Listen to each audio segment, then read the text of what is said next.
வணக்கம். நீங்கள் இணைந்திருப்பது ஜெஃப்னா ஃபெஸ்டின் காலை நேர தலைப்புச் செய்திகளோடு.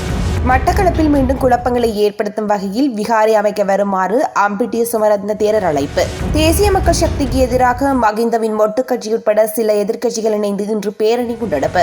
போதைப் பொருள் கடத்தல்காரருக்கு மன்னிப்பே கிடையாது, ஜனாதிபதி என்ற உறுதிப்பட தெரிவிப்பு. யாழ்ப்பாண நகரில் விடுதிகளில் தங்கியிருந்து போதைப் பொருள் விற்பனையில் ஈடுபட்டு வந்த 8 பேர் அதிரடியாக கைது. மாவீரர்களின் நினைவாக நல்லூர் திலீபனின் நினைவு தூபிக்கு முன்பாக அமைக்கப்பட்டுள்ள மாவீரர்களின் நினைவாலயம் இன்று திறந்து வைப்பு.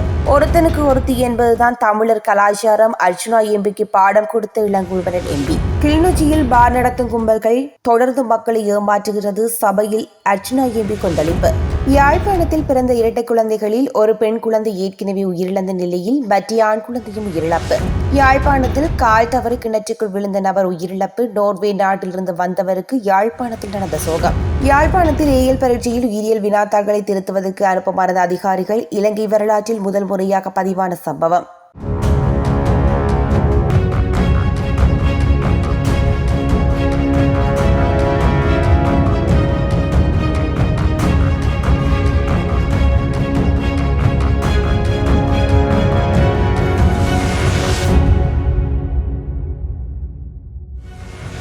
போதைப் பொருள் கடத்தல்காரர்களுக்கு மன்னிப்பு கிடையாது, இவ்வாறு ஜனாதிபதி அன்றகுமார் திசாநாயக்க தெரிவித்துள்ளார். தங்காலை பொது விளையாட்டு மைதானத்தில் ஜனாதிபதி தலைமையில் இடம்பெற்ற போதைப் பொருள் ஒழிப்பு தேசிய நிகழ்ச்சி திட்டத்தில் கலந்து கொண்டு உரையாற்றும் போதே அவர் இவ்வாறு தெரிவித்துள்ளார். நாம் இந்த இடத்தில் உறுதிபட ஒரு விடயத்தினை தெரிவித்துக் கொள்கிறோம். எந்த ஒரு குற்றவாளிக்கும் அரசியல் அடைக்கலம் வழங்காத அரசாங்கம் ஒன்றே ஆட்சியில் உள்ளது. எந்த ஒரு போதைப்பொருள் குற்றவாளிக்கும் அரசியல் அடைக்கலம் வழங்கப்பட மாட்டாது. மக்கள் எமக்கு ஆணை வழங்கியுள்ளனர். நாம் இந்த திட்டத்தினை மேலும் விரிவுபடுத்துவோம். போதைப்பொருள் மோசடியை நாம் இந்த நாட்டிலிருந்து முற்றாக ஒழிப்போம். இந்த செயற்பாடுகளில் பணியாற்றும் ஒவ்வொருவரையும் நாம் பாதுகாப்போம். அவர்களுக்காக நாம் முன்னிப்போம் என தெரிவித்துள்ளார். මද්‍රව්‍යන්තර රටක් අපි නිර්මාණය කරන්න ඕන. ඒ සඳහා මම හිතනවා අපේ පොදු ජනතාවගේ සහාය මැදිහත් වීම වැදගත් වේවි කියලා. හැබැයි මේ මර්ධනය පමණක් නොවේ. මේ අපි බාර ගන්න ඕන, මේගොල්ලෝ සුවපත් කරන්න ඕන. මම හිතන්නේ අපේ හාමුදුරන් වහන්සේලාට පැවරී තිබෙන කාර්යභාරය අතිමහත් විශාලයි. ஒருத்தனுக்கு ஒருத்தி என்று தமிழ் பாரம்பரியத்தை அர்ச்சுனா எம்பிக்கு கற்றுக் கொடுக்க வேண்டும் என தேசிய மக்கள் சக்தியின் பாராளுமன்ற உறுப்பினர் இளங்குமரன் சபையில் நேற்று தெரிவித்துள்ளார். இவருக்கு ஒன்றை கூற வருகின்றேன். இவர் தமிழரின் கலாச்சாரமானது ஒருத்தனுக்கு ஒருத்தி, அதை கூட நிறுவ தெரியாதவர். அவருக்கு ஜாரண்டு தெரியாது, பக்கத்து வீட்டோ அயல் வீடோ ஒன்று அவருக்கு கூட தெரியாது. அப்படிப்பட்டவர் தான் இன்று பல விவாதங்களை முன்னெடுக்கின்றார். அவருக்கு ஒன்றை கூறுகிறேன், தமிழரின் கலாச்சாரமானது ஒருத்தனுக்கு ஒருத்தி, உங்களுக்கு ஜாரண்டு கூட தெரியாது. அன்று வந்து இங்கே கூறுகிறார், நான் அங்கே மலைய மக்கள் இங்கே இன்று யாருடன் இருக்கின்றார் என்று கூட தெரியாதவர் தான் இன்று அவர் உளம்புகிறார்.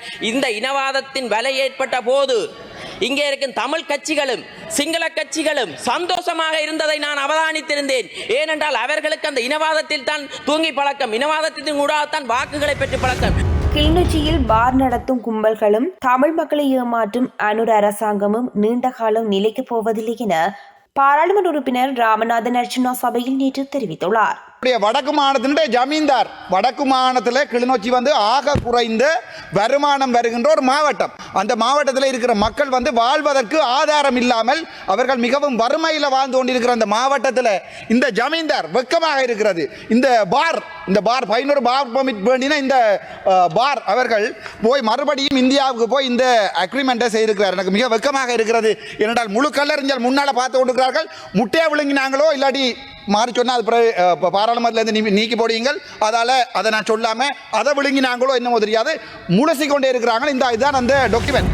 மட்டக்களப்பில் மீண்டும் குழப்பங்களை ஏற்படுத்துவதற்கான நடவடிக்கையை மங்களராமிய விகாராதிபதி அம்பிட்டிய சுமரத்ன தேரர் முன்னெடுத்து வருவதாக தெரிவிக்கப்பட்டுள்ளது.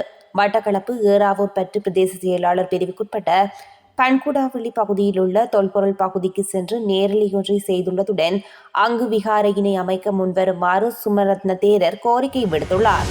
தேசிய மக்கள் சக்தி அரசுக்கு எதிராக சில எதிர்க்கட்சிகள் இணைந்து முன்னெடுக்க உள்ள பேரணி இன்று வெள்ளிக்கிழமை நுகேகுடையில் இடம்பெறவுள்ளது.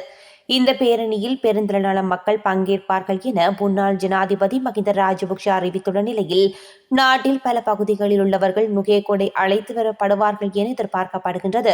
தேசிய மக்கள் சக்தி அரசு ஆட்சிக்கு வந்து ஓராண்டு கடந்துள்ள நிலையில் நாட்டு மக்களுக்கு வழங்கிய வாக்குறுதிகளை நிறைவேற்றுமாறு வலியுறுத்தியே இந்த போராட்டம் நடாத்தப்படுகின்றது என்று ஏற்பாட்டாளர்கள் விளக்கம் அளித்துள்ளனர்.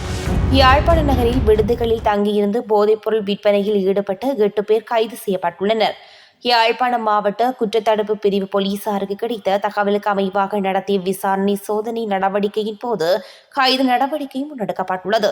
இதன்போது ஐஸ் போதைப்பொருள் விற்பனையில் ஈடுபட்ட 2 பிரதான சந்தேக நபர்கள் உட்பட 8 பேர் கைது செய்யப்பட்டுள்ளனர். அத்துடன் சந்தேக நபர்களிடம் இருந்து ஐஸ் போதைப்பொருள் மற்றும் ஹெரோயின் போதைப்பொருள் ஆகியவை மீட்கப்பட்டுள்ளன. மாவீரர்களின் நினைவாக யாழ்ப்பாணம் நல்லூர் திலீபனின் நினைவு தூபிக்கு முன்பாக அமைக்கப்பட்டுள்ள மாவீரர்களின் நினைவாலயம் இன்று மாலை 6 மணி அளவில் அங்குரார்ப்பணம் செய்யப்பட உள்ளது.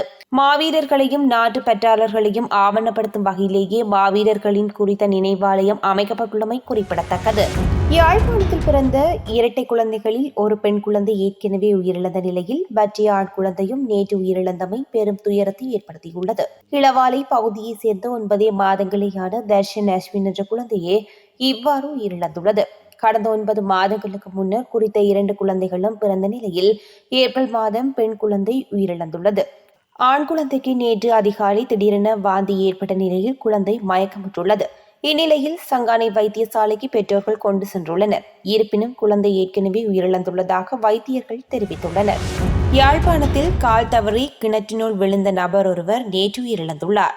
யாழ்ப்பாணம் ஆறுகால்மடம் பகுதியைச் சேர்ந்த 40 வயதுடைய சின்னத்துரை ராஜ்வதனன் என்பவரை இவ்வாறு உயிரிழந்துள்ளார். குறித்த நபர் நோர்வேயில் வசித்து வந்த நிலையில் இலங்கைக்கு வந்துள்ளார். காலை சாப்பிட்டுவிட்டு கை கழுவுவதற்காக கிணற்றடிக்கு சென்ற வேளை கால் தவறி கிணற்றினுள் விழுந்துள்ளார் என தெரிய வருகின்றது. இலங்கையின் கல்வித்துறை வரலாற்றில் இதுவரை இல்லாத ஒரு மோசமான கவனக்குறைவு சம்பவம் யாழ்ப்பாணம் நெல்லியடியில் உள்ள ஒரு பரீட்சை நிலையத்தில் இடம்பெற்றுள்ளது. நெல்லியடியில் உள்ள பிரபல பாடசாலை ஒன்று உயர்தர பரீட்சை மையமாக செயற்பட்டு வரும் நிலையில் அங்கு உயிரியல் பாடத்தை எழுதிய மாணவர்களின் 1ஆம் பகுதி விடைத்தாள்கள் திருத்த பணிகளுக்கு அனுப்பாமல் தவறவிடப்பட்டுள்ளது. இதன்போது 21 மாணவர்கள் பரீட்சையில் தோற்றி விடைகளை எழுதி முறைப்படி கையளித்துள்ளனர். இந்த விடைத்தாள்கள் அன்றைய தினமே உயரிய பாதுகாப்புடன் திருத்தல் பணிகளுக்காக அனுப்பப்பட வேண்டும். ஆனால் பரீட்சை நிலையத்தில் கடமையாற்றியவர்களின் கவனக்குறைவால் அவை திருத்தல் பணிகளுக்காக அனுப்பப்படவில்லை. 3 நாட்களின் பின்னர் சென்று பார்த்தபோதே காகிதாதிகளுடன் அவை கட்டப்பட்டிருந்தமை அவதானிக்கப்பட்டுள்ளது. தற்போது அந்த விடைத்தாள்களை திருத்த பணிகளுக்காக அனுப்ப முடியாத நிலைமை ஏற்பட்டுள்ளது. இந்த விடயம் தொடர்பில் கல்வி திணைக்களங்களின் கவனத்துக்கு கொண்டு செல்லப்பட்ட நிலையில் குறித்த பரீட்சை மைய நிலையத்தில் கடமையாற்றியவர்கள் அங்கிருந்து நீக்கப்பட்டுள்ளனர். அத்துடன் அவர்களுக்கு எதிராக திணைக்கள ரீதியான விசாரணைகளும் ஆரம்பிக்கப்பட்டுள்ளன. இலங்கை கடற்படையினரால் தென் கடற்பரப்பில் நேற்று போதைப் பொருட்களுடன் கைப்பற்றப்பட்ட நெடுநாள் மீன்பிடி படகு மற்றும் அதிலிருந்த 6 மீனவர்களும் அம்பாந்தோட்டை தங்காலை மீன்பிடி துறைமுகத்துக்கு அழைத்து வரப்பட்டுள்ளனர். பாதுகாப்பு தரப்பினருக்கு கிடைத்த ரகசிய தகவலுக்கு அமைவாக இலங்கை கடற்படை மற்றும் போலீஸ் போதைப் பொருள் தடுப்பு பிரிவு இணைந்து மேற்கொண்ட கூட்டு நடவடிக்கையின் போதே மேற்படி மீன்பிடி படகு கண்டுபிடிக்கப்பட்டுள்ளது. குறித்த படகிலிருந்து 15 போதைப் பொருள் பொதிகள் மீட்கப்பட்டுள்ளதுடன் அதில் 300 கிலோ ஹெரோயின், 100 கிலோ ஐஸ் மற்றும் 2 T56 ரக துப்பாக்கிகள், 5 ரிவால்வர்கள் இருந்ததாகவும் பாதுகாப்பு தரப்பினர் தெரிவித்துள்ளனர்.